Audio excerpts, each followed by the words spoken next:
বাবলু ভাই কত কয় দাম? বাবলু ভাই কত কয় দাম? রূপাই কত কয় দাম? 1300। 1330। 1330।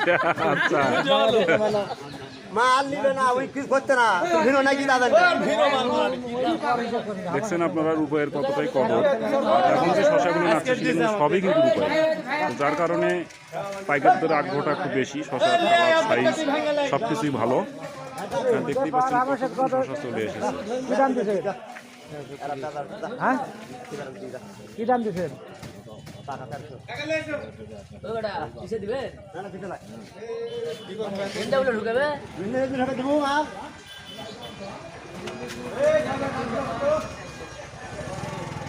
এলে কি আজকে সকালবেলা তুললেন না সকালে তুলছেন না? বুঝতে পেরেছি।